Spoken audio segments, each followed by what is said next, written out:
हमारी शरणागति पुष्ट होनी चाहिए। शरणागति पुष्ट होने के लिए सबसे पहला लक्षण है दैन्यता। जो जितना झुकता है वो उतना महान होता है। झुकने वाला ऐसा नहीं कि जिसके प्रति झुक रहा है वो महान है, ऐसा नहीं। जो झुक रहा है वो महान है, दैन्यता। दूसरा है निष्कपटता। हमारे प्रभु की शरणागति की पुष्टता के लिए, शरणागति के तो अलग भाव वर्णन, हमारी शरणागति पुष्ट रहे, नष्ट ना हो। भगवत शरणागति पुष्ट तो भगवत प्रेम निश्चित प्रकाशित होता है। उपासक को देखना चाहिए कि दैन्यता है कि अभिमान है हृदय में। दैन्यता का स्वरूप है किसी भी तरह से हमें गाली दी जाए, अपमान किया जाए, निंदा किया जाए, तिरस्कार किया जाए तो मुझे ऐसा ही लगे कि मैं ऐसा ही हूं, इसी का पात्र हूं, उसे दैन्यता कहते हैं। वाणी से हम माइक से बोलेंगे कि हम अधम हैं, बड़े नीच हैं, बड़े ऐसे हैं, ये भी दैन्यता की भाषा है। और हाथ जोड़कर प्रणाम मुद्रा में रहेंगे, ये भी दैन्यता की मुद्रा है।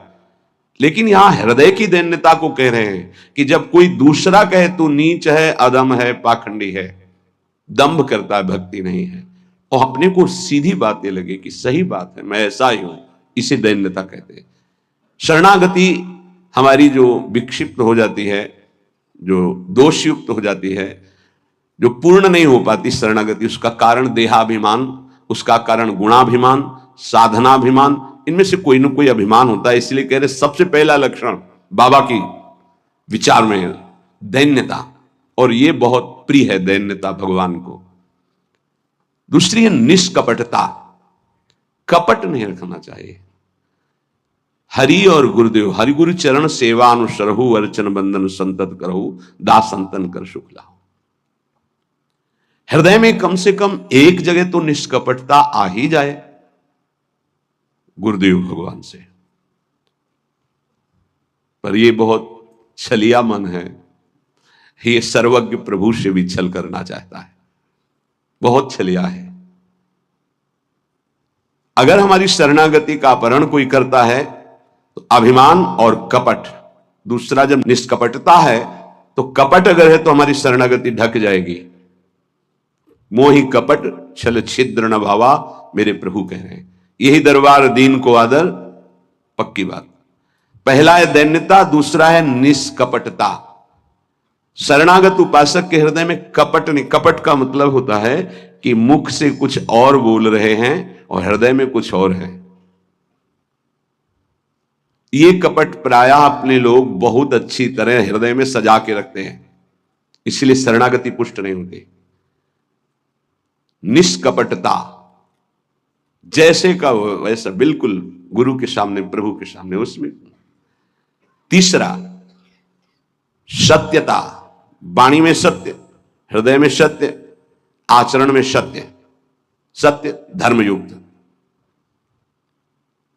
असत्य संपूर्ण संसार के भोग और संबंध है।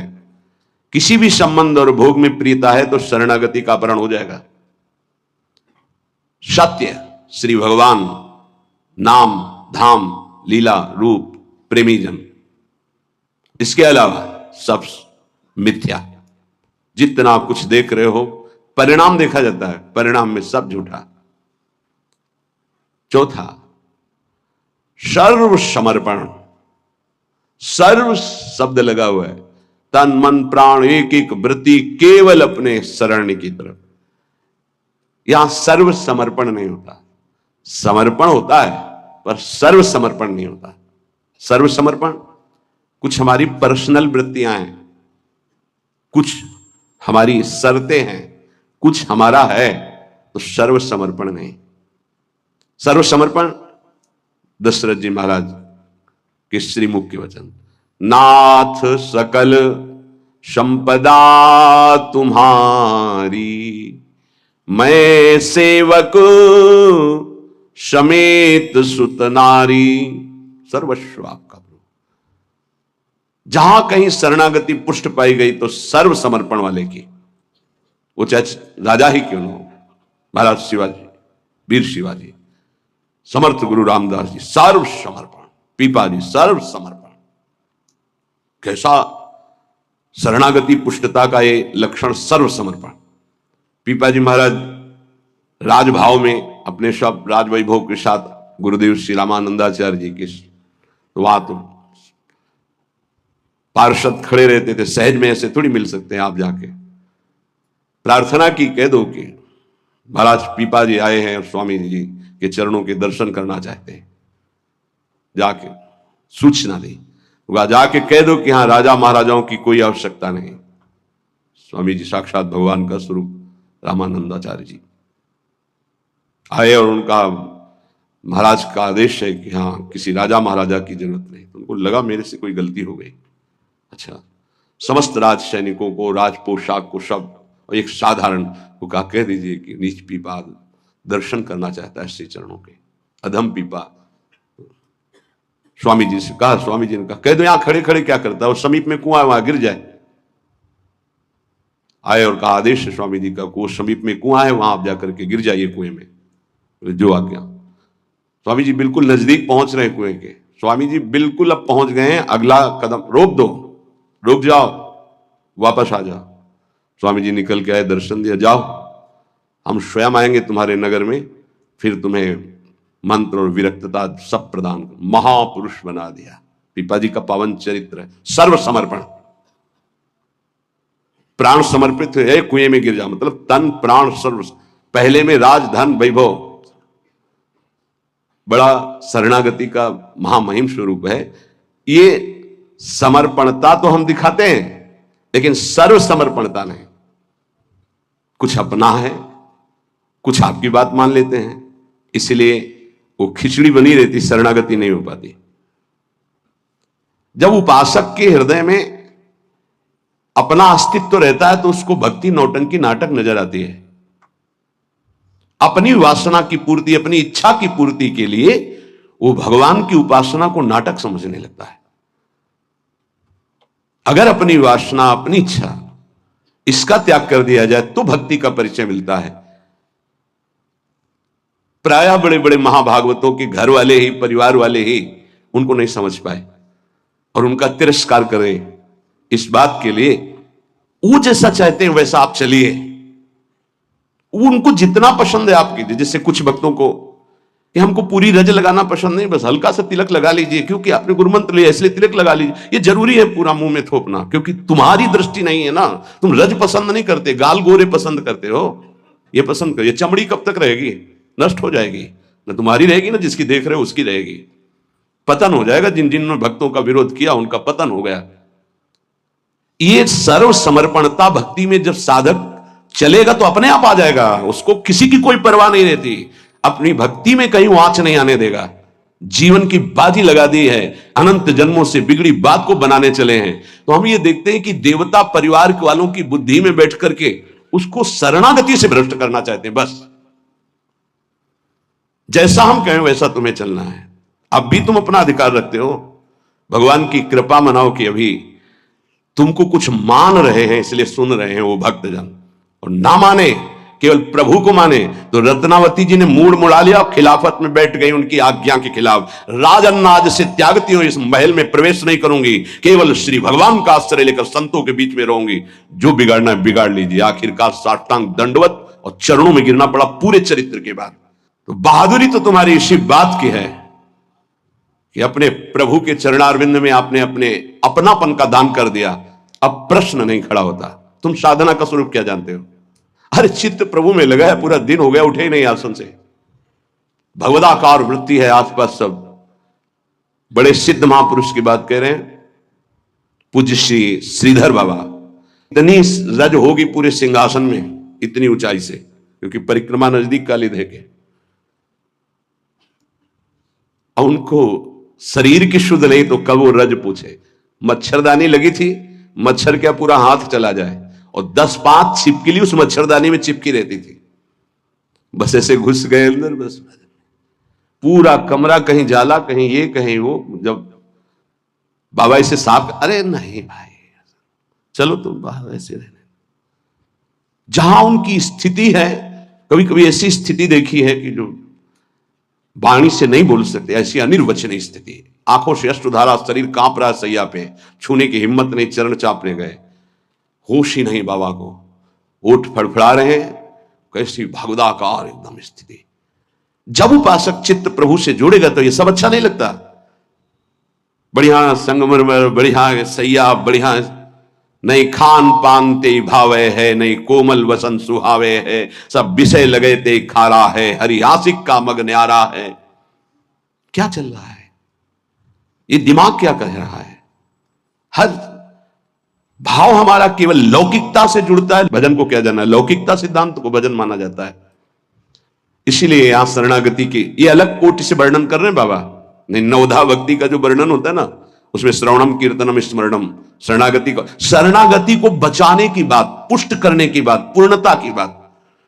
पांचवा सर्वाधारता। कोई भी हो, सबका आधार भक्त बन जाता है, घोर विषयी को भी रास्ता दे देता है। चलो ऐसे चलो भगवान के मार्ग। सच्ची कहते हैं, कोई अगर भक्तों के हृदय को जान जाए तो लूट ले, माला माल हो जाए, पर वो भगवान ऐसी सीमा रखते हैं कि तुम जान ही नहीं सकते हो। जैसे कोई फिसल के गिर गया है तो आप खड़े होके नहीं उठा सकते हो, फिसल के गिरने वाले की गिरने की स्थिति में पहुंचना पड़ा, वैसे ही झुक के, वैसे ही गिर के, फिर उसे उठा करके फिर खड़ा किया गया। जितनी स्थिति में वो गिरा हुआ उसी स्थिति में पहुंचकर उठा। उसको क्या जरूरत है झुकने की? जिसने अपने जीवन में कभी भोगों को, विषयों को, संसार को, गृहस्थ को स्वीकार ही नहीं किया, वो तुम्हारे बीच में घुसकर तुम्हें पकड़कर जहां तुम हो वैसी स्थिति से उठाकर ऊपर खड़ा कर रहा है। अगर तुम सही उपासक होते तो दृष्टि मात्र से तुम्हारा उद्धार हो जाता, लेकिन तुम उस बात को नहीं समझते हो। इसलिए ये सब व्यवहार अपनी स्थिति से उतरकर और झुककर तुम्हारे समान बनकर तुमको उठाया जाता है। सर्वाधारता, उसको नहीं समझ पाओगे, नहीं समझ पाओगे। काम से, स्नेह से, भय से, क्रोध से, द्वेष से, किसी भी तरह से वो जुड़ जाए केवल तुम्हारी वृत्ति उनसे, वो संभाल करके उठा करके सच्चिदानंद में जोड़ देंगे। चाहे भगवान से जुड़े या भगवत प्राप्त महात्मा से, भगवत प्रेमी से जुड़े, वहीं पहुंचा देंगे। नंग धड़ंग शराब पिए हुए गंगा जी में खड़े हैं, उपद्रव कर रहे हैं, नारद जी महाराज के सामने अभद्र स्वरूप में खड़े। ये पशुता तुम्हारे अंदर केवल धन वैभव के अभिमान से आई है। तुम कुबेर के पुत्र हो, ये हालत तुम्हारी। जाओ, मैं तुम्हें शाप देता हूं, तुम वृक्ष योनि को प्राप्त हो जाओ। लगा ना कि महात्मा बहुत कड़ुआ स्वभाव प्रकट कर दिए, बहुत करुणा कर दी। हालत क्या थी, पहुंचा कहां दिया? वृक्ष तो बनो पर नंदालय के। जाओ, तुम्हें सच्चिदानंद भगवान का दर्शन, संभाषण और स्पर्श प्राप्त हो, जो बड़ी बड़ी साधनाओं से नहीं प्राप्त होता। और नारद जी ने शाप दे के प्राप्त करा दिया। दामोदर गोविंद भगवान के उदर में बंधा हुआ उखल है, घसीटते हुए वहां जाते हैं, यमलार्जुन के बीच में फंसा देते हैं, मारते हैं अखिल शक्तियों के स्वामी। जरा सा झटका, उखड़कर दोनों वृक्ष गिर जाते हैं। उनसे दिव्य रूप धारण करके यही प्रकट होते हैं जो यमलार्जुन बने हुए थे। नलकुबर मणिग्रीव शायद ऐसा नाम है। भगवान का दर्शन, संभाषण, स्पर्श, साप दे दिया तो ये प्राप्त हुआ। विचार करके देखो, समझ में नहीं आता। जीव को समझ में नहीं आता कि हमारे ऊपर कितनी कृपा है। सर्वाधारता, इस शरणागति की पुष्टता का लक्षण है। वो सबका आधार बन जाता है। जैसे हमारी सबकी आधार भूमि है, ऐसे वो भक्त बन जाता है। रखो मेरे ऊपर पैर, निकल जाओ भगवान की गोद में जाओ। वो इस उदारता को, इस कृपा को इस साधारण जन नहीं जानते, अवहेलना करते हैं। एक एक वृत्ति तुम्हारी संभालने के लिए हमारी श्री जी की भक्ति तैयार है। एक एक वृत्ति को तुम्हें रोना नहीं आया कि हमारे ऊपर कितनी कृपा है। बहुत कृपालु शरणागत जन होते हैं श्री जी के। जैसे श्री जी का स्वभाव तो वही अंश में उतरता है उनके जनों में। सर्वाधारता, सबके लिए आधार भूमि बनने के लिए तैयार है। छठवां, पूर्ण विश्वास अपने इष्ट पर। जैसे राम काज के लिए लंका में प्रवेश कर रहे हैं हनुमान जी महाराज।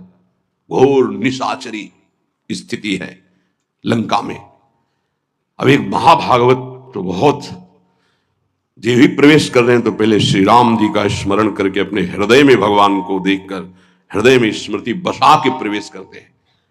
क्या भाव? प्रवेश नगर की जय सब काजा, हृदय राख कौशलपुर। जब किसी भी साधक या किसी से भी भगवान का निज जन उसे उठाने की तो पहले प्रभु जा रहे हैं, बहुत फिसलन है नाथ, पकड़े रहना। जैसे कोई डूब रहा है उसको निकालने जा रहा है, प्रयास करेगा, लेकिन वो जो डूब रहा है वो प्रयास करेगा उसको डुबोने का, क्योंकि वो सांस लेना चाहता है।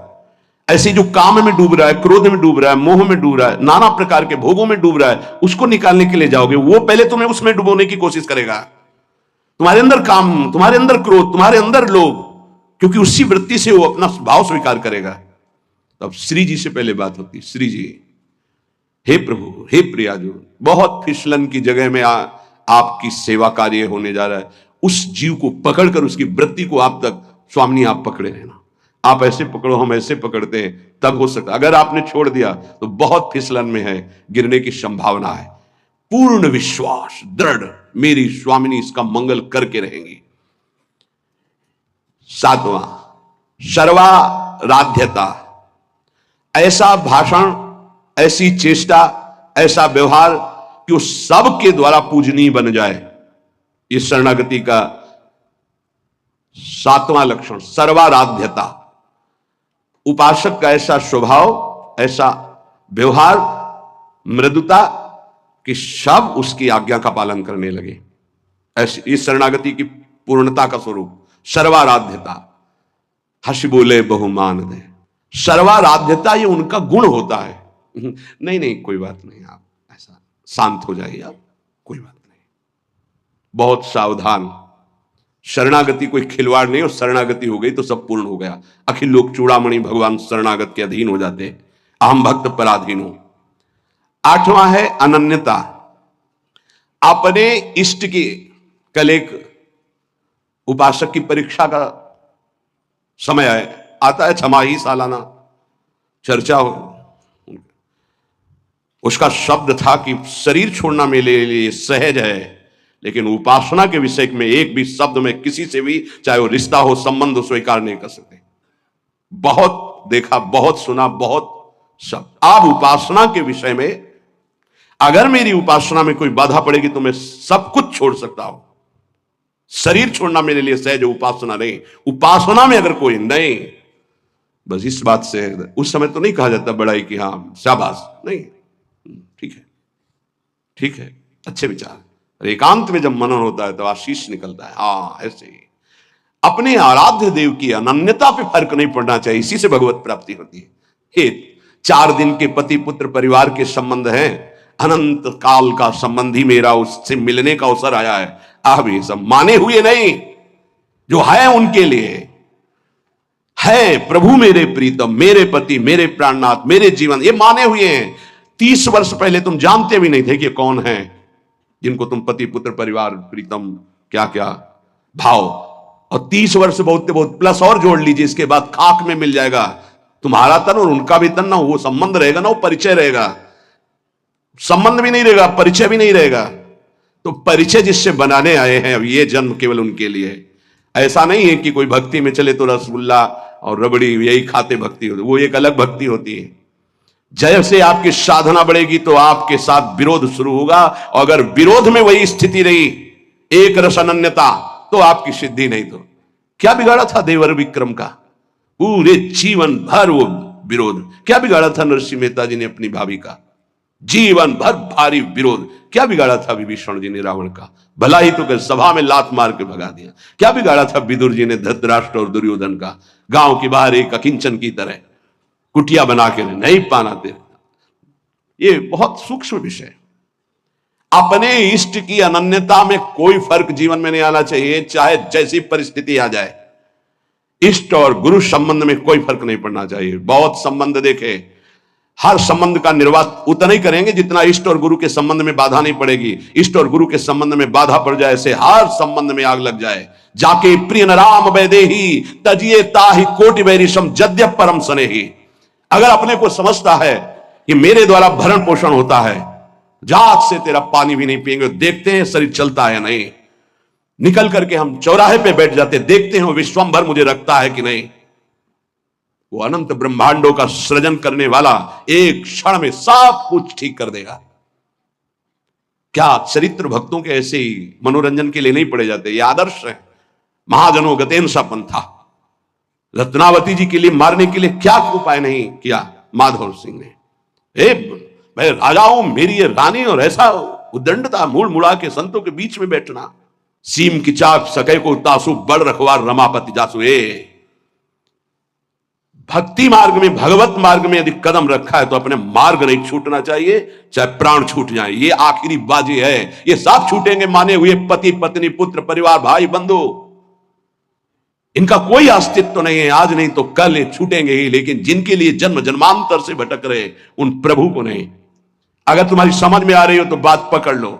तजो पिता प्रहलाद विभीषण बंधु भरत महतारी गुरुबल तजो कंत ब्रज बनितन भे मुद मंगलकारी। स्वयं मंगल नहीं, सबका मंगल करने वाले वो महापुरुष बन गए जिन्होंने भगवान के आश्रय में, मेरे कारण मेरे प्रभु श्री राम को 14 वर्ष का वनवास, मेरे को राजगद्दी, जा पापिनी आज से तेरा कभी मुख नहीं देखूंगा और कभी मां नहीं कहूंगा, भरत जी ने कहा। साष्टांग दंडवत पिताश्री कह के प्रहलाद जी बात करते थे हिरण्यकश्यप से। जिस समय भगवान के मार्ग का विरोध किया तो कहा, जा आज के बाद कभी पिता नहीं, दैत्यराज, ऐसे संबोधन। 5 वर्ष का बालक। कहीं भक्ति में प्रभु के संबंध में कोई भी संबंध बाधा पहुंचावे तो भगवत संबंध नहीं छोड़। जहां तक हमारी भक्ति की पुष्टता है वहां तक हम निर्वाह कर सकते हैं। अगर हमारी भक्ति के नष्ट होने का विषय आता है तो तजिए ताहि कोटि वैरिशम जद्यप परम सने ही। अगर निष्ठा पकड़ पाओगे तो पार हो जाओगे, नहीं अपने और परिवारजनों के और सगे संबंधियों के हृदय में ही दैवी माया प्रेरणा करती है कि आप इसके मार्ग को रोकिए और भ्रष्ट कीजिए। हमारी बात को पकड़ लेना। जाके प्रिय न राम वैदे ही तजिए ताहि कोटि वैरिशम जद्यप परम सने। हम उतनी अनुकूलता आपको देने के लिए तैयार हैं जितने से हमारी भक्ति सुरक्षित है। और हमारी भक्ति में बाधा पड़ेगी तो हम अपने शरीर को भी बर्दाश्त नहीं करेंगे। फिर आपकी बात क्या है? ये उपासक के हृदय में होना चाहिए। ये अगर आराध्य देव की निष्ठा में ये बात नहीं तो फिर क्या बात है? फिर है ही क्या बात है? फिर तो वास्तविक नाटक हो गया, जीवन नाटक हो गया। आप समझ नहीं सकते तुम क्या शरणागत होते हो, वो शरण तुम्हारे लिए समर्पित हो जाता है, तुम समझ ही नहीं पाते हो। बड़ा विचित्र खेल है। इसीलिए प्राय इस झंझट में नहीं फंसते, अपनी मस्ती में रहने के लिए इस झंझट में नहीं फंसते। गुरु चेला और समाज कल्याण और उद्धार, जाओ तुम अपने प्रवाह में बहो, हम अपनी मस्ती में। सुने न काहू की कही, कहा ना अपनी बात। पर जब सेवा मिलती तब हम आपसे प्रार्थना करते हैं। जब तक भगवत साक्षात्कार स्वयं का ना हो जाए तब तक कभी किसी को शिष्य न बनाए। ये नियम ले ले, ये गांठ बांध ले। नहीं तुम गुरु बनोगे कि तुम उसके चेला बनोगे, फाइनल में कुछ पता नहीं है। पक्का जानते हो संतों को जो पीड़ा होती है किसकी होती है? ये प्रसाद मिलता है, इनको क्या पता? यही प्रसाद। अगर आपको प्रमाण मानकर किसी ने प्रश्न किया और आपने उत्तर दिया और उसमें कोई गलती है तो उसका नर्क आपको भोगना पड़ेगा, दंड आपको भोगना पड़ेगा। आपने कह दिया जाओ सब कुछ माफ, वो पूरा हिसाब आपके ऊपर लागू होगा। ये कोई खिलवाड़ समझते हो? उत्तर दे देना कोई खिलवाड़? बातें बनाना उत्तर नहीं होता महाराज। आज तक जो कोई बात नहीं, तुम छोड़ो, राधा राधा जपो, आगे बढ़ो, वो हम देख लेंगे। ऐसे आया कैसे? जैसे महाप्रभु चैतन्य देव ऐसे करके गंगा जल खड़े करके पाप ले रहे हैं, तो उन्हीं के चरण आश्रित हैं भक्तजन, उसी प्रेमावतार, उसी भगवत स्वरूपों के। आप क्या जानते हो इस रास्ते? जो आज तुम चैन से मुस्कुराकर बात करते हो तो तुम्हारे जीवन में कुछ ट्रांसफर हुआ है। तुम्हारा उधर और उधर का उधर। अगर जान जाओ तो रोते रहोगे कि हम पर कितनी कर, फिर भी हम उनकी अवहेलना करते हैं। सच्ची कहते हैं कि हमारी बड़ी दुर्दशा है हम लोगों की कि हम ऐसे गुरुजनों को, ऐसे कृपालु आराध्य देव की कृपा की अवहेलना करते हैं। वो कृपा पे कृपा करते जा रहे हैं, हम उनकी अवहेलना पे अवहेलना करते चले जा रहे हैं। वो समेट करके आपको इसी जन्म में भगवत प्राप्ति करना, आप फैलाकर अनेक जन्मों के लिए इतिहास रचना चाहते हैं। बड़ा विचित्र खेल, बहुत विचित्र खेल। इसीलिए जो चतुर सुजान होते हैं वो इस गुरु चेला के संबंध में नहीं फंसते। हमारी सामर्थ्य नहीं प्रभु, किसी और को बनाइए। राधा राधा राधा, और भगवान की लीला होती है। ये जो सेवा मिलती तो सामर्थ्य देते हैं, उन्हीं का कृपा प्रसाद। पर हम इतना जरूर कहते हैं, जब तक भगवत साक्षात्कार ना हो जाए तब तक किसी को शिष्य ना बनावे। पक्की बात, शिष्य बनाना कोई मजाक नहीं है। हरे शिष्य धम शोक न हरे सो गुरु घोर नरक मा परे। जैसे किसी की बेटी सयानी हो जाए तो ब्याह के लिए पिता की चिंता बढ़ जाती है, चाहे वो जनक जी जैसे ही क्यों ना ज्ञानी हो। ऐसे ही शिष्य बनाने के बाद पूरा भार गुरु के ऊपर आ जाता है। इसका आचरण पवित्र हो, इसका जीवन श्री जी से मिले, इसका कैसे स्वभाव बदले, ये कैसे निष्काम बने। आपने जो संबंध बनाया उस संबंध को पूर्ण कर लो, श्री जी से मिल जाओ। ये बड़े बड़े जो महापुरुष दैन्य भाव से आपको प्रार्थना करते हैं कि मैं आपसे प्रार्थना करता हूं भाई, हे सखे, हे मित्र, ये हम समझ नहीं पा रहे। सर्वाधारता, पूर्ण विश्वास, सर्वाराध्यता, और आठवां अनन्यता, और नवा निज स्वरूप सामर्थ्य विस्मरण। ये शरणागति, पूर्ण शरणागति, निज स्वरूप सामर्थ्य विस्मरण, ये प्राय प्रेमी जनों में पाई जाती है।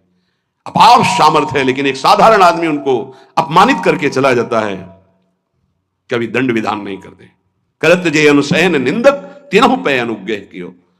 निज स्वरूप विस्मरण, आराध्य देव में इतनी तन्मयता कि मैं आराध्य देव का चिंतन कर रहा हूं ये भी भूल गए।